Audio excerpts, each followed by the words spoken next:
Assalamualaikum warahmatullahi wabarakatuh. Selamat pagi semuanya. Semoga kalian tetap bersemangat dalam melanjutkan pembelajaran.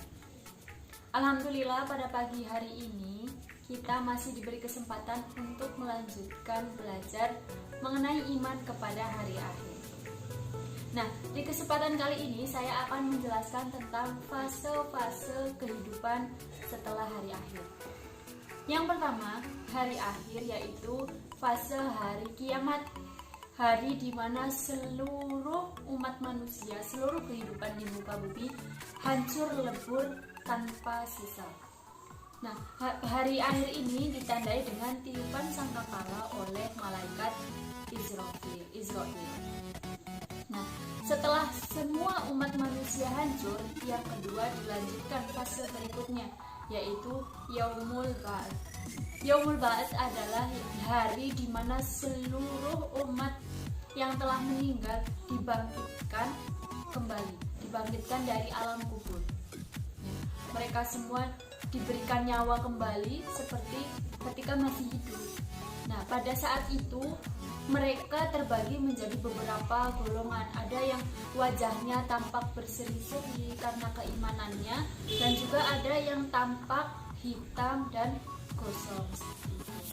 Nah, setelah manusia dibangkitkan, selanjutnya yaitu dikumpulkan dalam suatu padang mahsyar, namanya Yaumul Hasyr. Semua umat manusia dikumpulkan menjadi satu, yang kemudian nanti di situ mereka akan mempertanggungjawabkan semuanya, semua perbuatannya di dunia, yaitu pada fase Yaumul Hisab, yaitu hari perhitungan. Semua amal yang dilakukan manusia dihitung, baik sekecil apapun, pasti nanti akan terlihat, semua harus dipertanggungjawabkan di Yaumul Hisab. Hari dimana ditimbang amal kebaikan dan amal keburukan dari manusia tersebut. Nah, selanjutnya setelah dihisab nanti akan ada Yaumul Jaza, yaitu hari pembalasan. Pembalasan dari apa yang telah mereka kerjakan di dunia. Ya, dari tadi kan dihisab dulu. Dihisab itu kan dihitung mana, apakah lebih banyak amal solehnya atau lebih banyak amal buruknya. Nah, setelah itu maka dibalas dengan surga dan neraka. Surga itu tempatnya bagi orang-orang yang soleh, yang selalu beriman dan mengerjakan perintah Allah. Dan neraka itu tempat di mana orang-orang selalu lalai dan selalu meninggalkan apa yang diperintahkan oleh Allah.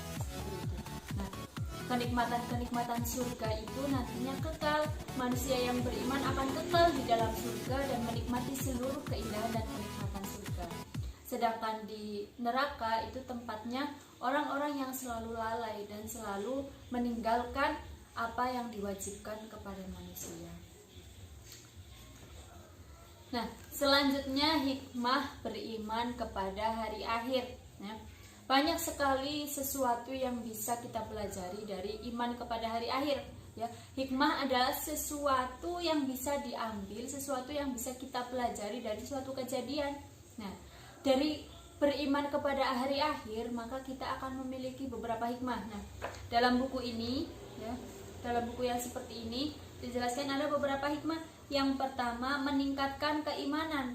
Seorang mukmin yang beriman kepada hari akhir, mereka akan senantiasa beriman kepada Allah Subhanahu wa taala, karena mereka paham kehidupan di dunia itu bukanlah tujuan, melainkan tujuannya adalah nanti kelak di akhirat. Maka mereka akan senantiasa memperbaiki keimanannya agar nanti mendapatkan kebahagiaan di akhirat.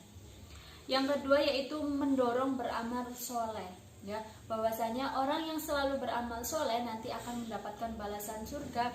Begitupun sebaliknya, orang yang selalu berbuat dolim maka nanti akan dibalas neraka. Maka orang yang mengimani hari akhir, maka mereka akan senantiasa menambah amal soleh mereka. Nah, yang ketiga, berani menegakkan kebenaran dan keadilan. Karena mereka tahu orang-orang yang beriman kepada hari akhir, mereka pasti mengimani Allah Subhanahu wa taala dan yakin bahwa yang kebenaran dan keadilan yang hakiki itu datangnya dari Allah Subhanahu wa taala, yang nantinya seluruh perbuatannya, kebenarannya akan dipertanggungjawabkan di akhirat. Yang selanjutnya yaitu memperoleh ketenangan hati. Nah, Orang yang senantiasa beriman kepada hari akhir akan merasa tentram ketika diberi cobaan, ketika diberi sesuatu permasalahan, godaan dari hawa nafsu, godaan dari setan. Orang yang beriman kepada hari akhir akan selalu bertawakal kepada Allah, akan selalu berusaha mencari solusi dengan mendekatkan diri kepada Allah. Beda dengan orang yang tidak beriman kepada hari akhir, maka orang itu senantiasa tidak tenang hidupnya karena tidak yakin akan kebenaran dari Allah Subhanahu wa taala. Dan masih banyak hikmah-hikmah lain yang bisa kita pelajari dari beriman kepada hari akhir. Maka kewajiban kita sebagai umat Islam yaitu senantiasa mengimani rukun iman, dan yang salah satunya itu adalah iman kepada hari akhir. Selanjutnya yaitu keterkaitan antara iman kepada hari akhir dengan perilaku jujur, adil, dan bertanggung jawab. Nah, kira-kira apa saja hubungannya antara iman dengan hari akhir dengan perilaku adil, perilaku jujur, dan bertanggung jawab? Nah, sudah dijelaskan yang seperti tadi bahwasanya orang yang beriman kepada hari akhir akan senantiasa berbuat baik, ya, karena perbuatan adil, perbuatan bertanggung jawab, dan jujur adalah termasuk perbuatan baik, termasuk amal soleh.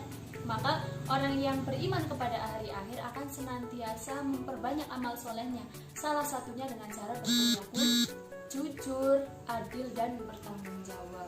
Mereka akan senantiasa memberikan hak-haknya kepada sesama manusia, kepada diri sendiri, dan juga kepada Allah Subhanahu wa taala.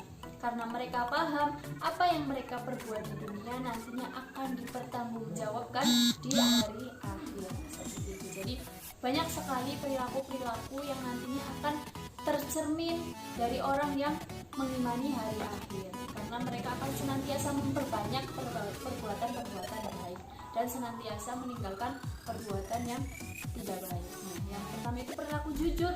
Jujur itu merupakan kunci dari segala hal, ya. Tidak usah jauh-jauh ke akhirat dulu. Orang di dunia saja yang berperilaku jujur, maka orang-orang di sekitarnya akan selalu merasa senang, akan selalu merasa percaya kepada orang yang jujur, begitu. Jadi seluruh perbuatan-perbuatan yang baik itu akan mendapatkan ganjaran baik di dunia maupun di akhirat. Maka orang yang beriman kepada hari akhir akan selalu berperilaku jujur, bertanggung jawab, dan adil tanpa meminta balasan apapun, karena mereka paham nanti aksi semuanya itu akan dibalas di akhirat pada hari akhir. Nah, kira-kira demikian materi pada hari ini. Nanti silakan kalian berikan kesimpulan melalui peta konsep, ya, nanti bisa dikumpulkan melalui Google Classroom seperti itu. Nah, kalian cari-cari, baca-baca dari sumber lain, tidak hanya apa yang saya sampaikan, tapi silakan kalian cari dari sumber mana saja, nanti kalian tuangkan dalam peta konsep dan dikumpulkan sebagai bahan evaluasi untuk diri kalian masing-masing. Seperti itu. Kurang lebihnya saya mohon maaf. Akhirul kalam, wassalamualaikum warahmatullahi wabarakatuh.